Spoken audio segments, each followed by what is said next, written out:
HCA ఆటలను ప్రోత్సహించేది ఎక్కువ, తమలో తాము తన్నుకోవడం ఎక్కువైందా? జిల్లా వ్యాప్తంగా క్రీడాకారులను వెలికి తీయడంలో వెనకడుగేస్తోందా? తాజాగా కరీంనగర్ క్రికెట్ అసోసియేషన్ బీసీసీఐకి చేసిన కంప్లైంట్ ఏంటి? అందుకు అంబుడ్స్మన్ ఆదేశాలు ఎలాంటి జారీ చేస్తుంది? Have a look. హెచ్సిఏలో నిధుల దుర్వినియోగం సహా అనేక అంశాల్లో నిబంధనల ఉల్లంఘనపై తగిన చర్యలు తీసుకోవాలంటూ బీసీసీఐకి board ombudsman justice Arun Mishra ఆదేశించారు. అంబుడ్స్మన్ ఆదేశాలు, సిఫారసులు పాటించడంలో విఫలమైన హెచ్సిఏపై చర్యలు తీసుకోవాల్సిందిగా కరీంనగర్ జిల్లా క్రికెట్ సంఘం అధ్యక్షుడు వెలిచాల ఆగంరావు ఫిర్యాదు మేరకు justice Arun Mishra BCCI apex కౌన్సిల్కి ఉత్తర్వులు జారీ చేశారు. అభివృద్ధికి నిధులు ఖర్చు చేయాలంటూ 2018-2021లలో బీసీసీఐ ఆదేశించింది. అయితే ఈ ఆదేశాలను హెచ్సిఏ పెడచెవిన పెట్టిందంటూ ఆగంరావు తన ఫిర్యాదులో ప్రస్తావించారు. బీసీసీఐ నిధుల్లో 25% జిల్లాల్లోని క్రికెట్ మౌలిక సదుపాయాల వృద్ధికి ఖర్చు చేయాలని సూచించింది. ఈ వివరాలను అధికారిక వెబ్సైట్లో ఉంచాలని ఆదేశాల్లో స్పష్టంగా ఉన్నా ఇప్పటి వరకు హెచ్సిఏ ఆ పని చేయలేదని ఆరోపిస్తున్నారు ఆగంరావు.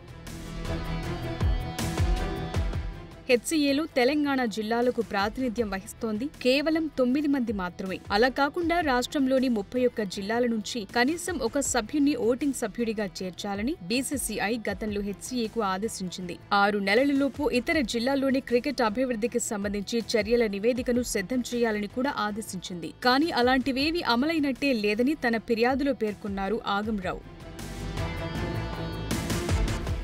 బీసీసీఐ ఆదేశాలను హెచ్సిఏ అమలు చేసేలా బోర్డుకు సూచించాలని, బీసీసీఐ ఇస్తోన్న నిధులు తెలంగాణ జిల్లాలో క్రికెట్ అభివృద్ధికి ఖర్చు చేయాలని కోరారు ఆగంరావు. జిల్లాల్లో శిక్షణ, టోర్నీల నిర్వహణ నిర్విరామంగా మౌలిక వసతుల కల్పన కోసం వెచ్చించాలని డిమాండ్ చేశారు. జిల్లాల్లోని బాలబాలికలకు అవసరమైన వసతులు అందుతున్నాయో లేదో క్రమం తప్పకుండా ఆడిట్ నిర్వహించాలని అన్నారు ఆగంరావు. అప్పుడే దేశానికి క్రికెట్ ఆడాలన్న గ్రామీణ క్రికెటర్ల కల నెరవేరుతుందని తన ఫిర్యాదులో పేర్కొన్నారాయన.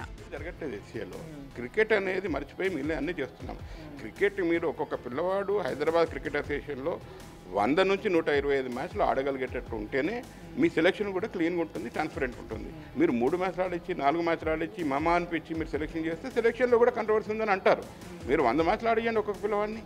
ఇయర్ లాంగ్ 360 రోజులు ఉంది. మీ దగ్గర ఫండ్స్ ప్రాబ్లం లేదు, గ్రౌండ్స్ ఉన్నాయి, ఆడిస్తూ పోండి. 100 మ్యాచ్లు ఆడిస్తే వాళ్ళ పర్ఫార్మెన్స్ తెలుస్తుంది కదా. 3 మ్యాచ్లో 4 మ్యాచ్లో ఆడిచ్చి మమ్మ అని చెప్పి 20 మంది సెలెక్ట్ చేసి పంపించి క్రికెట్ ఆడితే ఇట్లా ఉంటుంది రిజల్ట్. కూడా మనం మళ్ళీ ప్లేట్లోకి పోతాం. ఏ లెవెల్లో కూడా క్వాలిఫై కాకుండా పోయాం బీసీసీలో. బీసీసీఐ ఆదేశాలు పాటించడంలో విఫలమైన హెచ్సిఏపై 41(1)(b) ప్రకారం చర్యలు తీసుకోవాలని డిమాండ్ చేశారు. రాష్ట్ర వ్యాప్తంగా క్రికెట్ ప్రమోషన్ కోసం బీసీసీఐ భారీ ఎత్తున నిధులు కేటాయించినప్పటికీ హెచ్సిఏ తెలంగాణ జిల్లాలో క్రికెట్ అభివృద్ధి విస్మరించిందని తన కంప్లైంట్ ద్వారా తెలియజేశారు ఆగంరావు. హెచ్సిఏ తన వార్షిక సమావేశాల్లో చేసిన తీర్మానాలను సైతం అమలు చేయటం లేదని ఆరోపిస్తున్నారు ఆగంరావు.